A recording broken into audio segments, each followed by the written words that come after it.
At the edge of the cliff, a tall, pale figure stands alone. His body is muscular, almost perfect. His skin is white like marble, and his eyes are full of something deeper, knowledge, maybe even sorrow. He opens a small black container. Inside is a thick, dark liquid, moving as if alive. Without hesitation, he drinks it. His body begins to shake. His skin darkens. Muscles tear.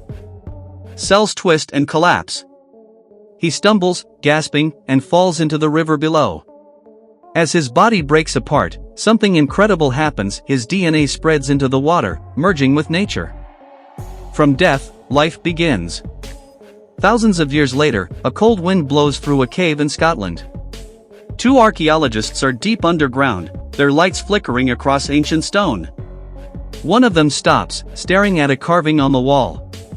She shines the beam upward, revealing a star pattern. The same one they've seen in caves from Egypt, Sumeria, and Mayan ruins, cultures that never met, all painting the same constellation. She turns to her partner. Her voice is soft but filled with wonder. It's an invitation. He smiles. Then let's go find them. Years pass. Now it's 2093. A spaceship named Prometheus cuts silently through deep space. Funded by the powerful Weyland Corporation, it carries a crew of 17, sleeping in stasis, unaware of the journey. Only one figure is awake. An android named David walks the halls in silence. He watches old movies, learns ancient languages, and listens to the dreams of the sleeping crew. His face shows no emotion, but behind his eyes, something human flickers. Dreams, he whispers, are messages from the deep. The ship approaches a moon called LV-223. Somewhere on its surface might be the answers to humanity's greatest question. The crew begins to wake up. Dizzy. Confused. Not yet aware of where they are. They gather in the main room as a hologram flickers to life.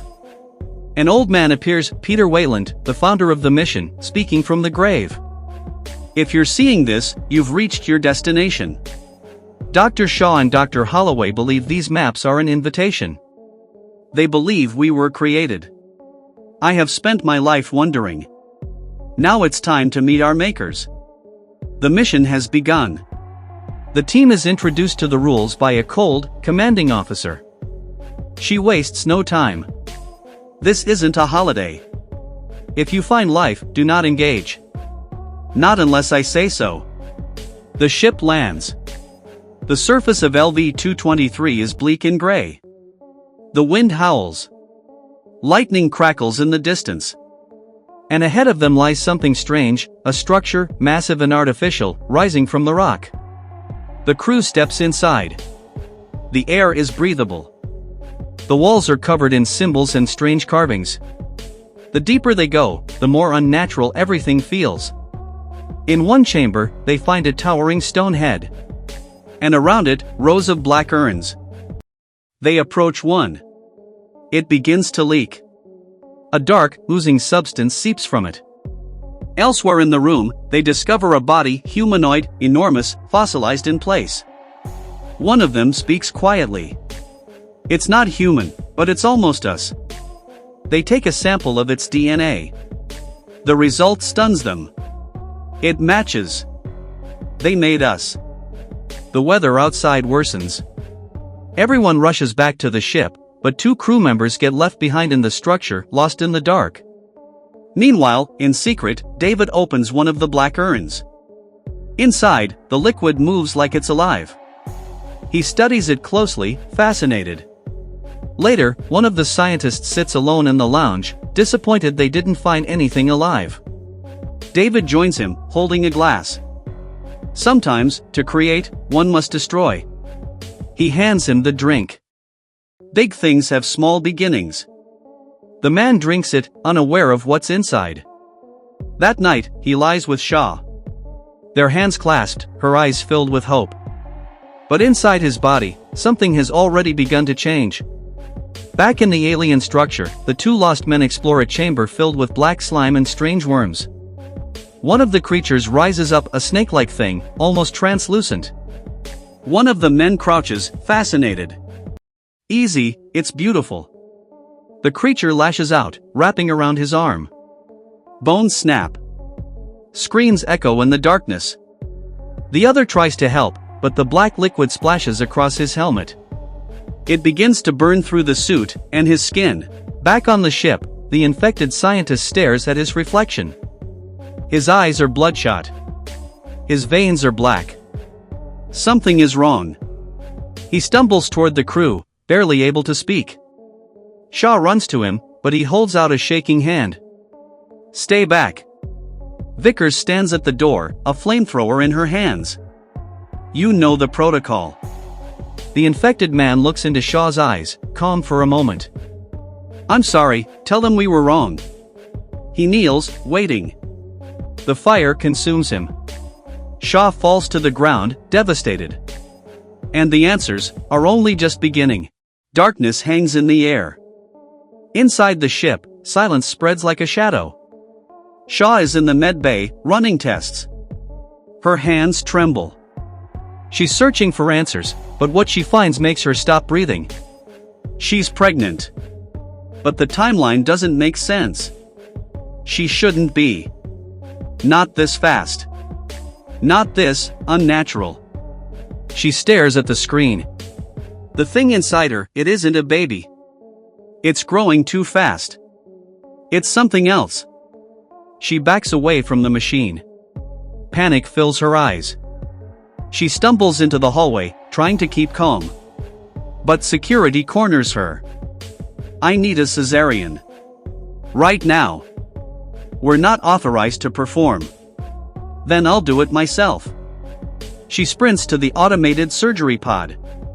It's programmed only for males. She overrides the code and sets it to abdominal removal. The machine clamps her arms. Her breath sharpens. Her stomach is sliced open, and what comes out is horrifying. A small, tentacled creature thrashes in the pod. Screeching. Alive. Shaw climbs out, drenched in blood. She slams the door shut behind her. The creature screams from inside. She staggers down the hall, barely able to walk, but there's no time to rest. At the same moment, the crew makes a chilling discovery. The two men left behind in the alien structure, one of them has returned. But he's not the same. He lumbers toward the ship, silent, twitching, mutated. His eyes are empty. His skin boils with infection. Security tries to stop him. He attacks with inhuman strength, throwing men like ragdolls. He doesn't feel pain. Doesn't speak. It takes a firestorm to bring him down. Everyone is shaken. But no one knows what's really happening, except one. David. He's been communicating with the alien tech. Learning the language. Understanding the purpose of this place. And he's found something. A hidden chamber. A stasis pod. Inside it, a living engineer. Not dead. Sleeping. They bring Shaw to see it. Her face is pale, but she's determined. They were going somewhere. Preparing for something. What if this moon wasn't their home? What if it was a weapon facility? Someone else is watching from the shadows. An old man steps forward. Peter Wayland. Alive. The billionaire who funded the mission is not dead after all. He's been on the ship the whole time, hidden, kept alive with machines. Desperate for one final hope. I want to meet our creator, he says. I want to ask him for more life. The crew returns to the engineer's chamber. David steps forward, speaks the ancient language, activates the pod. The engineer opens his eyes. He looks down at them, confused. Then furious. The ancient being rises like a god. His body ripples with strength. The old man speaks calmly. I made David. Just like you made us. But the engineer isn't impressed. He reaches out, grabs David by the head, and rips it clean off. The old man screams. The engineer picks him up and slams him into the wall like a toy. He storms through the chamber, activating ancient systems. The structure begins to shake. Far above, a massive ship starts powering up. Engines roar to life. It begins to rise. Shaw wakes among the wreckage. Bloodied. Dazed. Alone. She climbs to her feet, looking up through the broken ceiling. The engineer's ship is leaving. She grabs a radio. If he leaves, Earth is next. He's carrying the black liquid. He's going to wipe us out. On the bridge of the Prometheus, the captain understands what has to be done. He turns to his crew. You don't always get to be a hero. But when you get the chance, you take it. The remaining crew nods. They steer the ship straight toward the rising vessel. The impact is massive. Fire, metal, and ash fill the sky. Both ships crash back to the moon's surface in a blaze of destruction. Shaw is thrown into the dust. Somehow, she survives. She runs to the escape pod. But something's wrong. The creature she removed from herself has grown.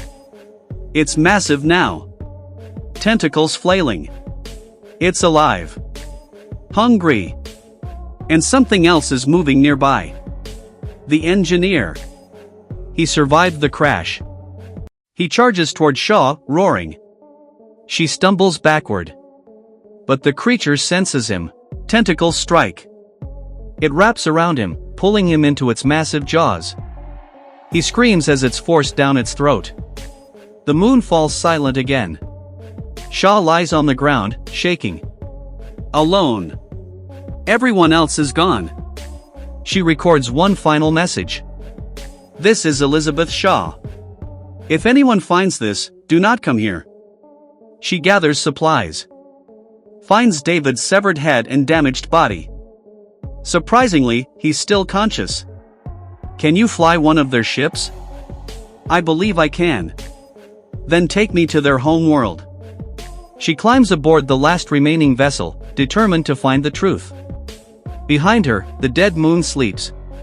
But deep inside the ruins, something stirs. From the broken body of the engineer, a new creature is born. Its head rises. Its mouth opens. Rows of sharp, silver teeth glisten in the dark. And so, the nightmare begins.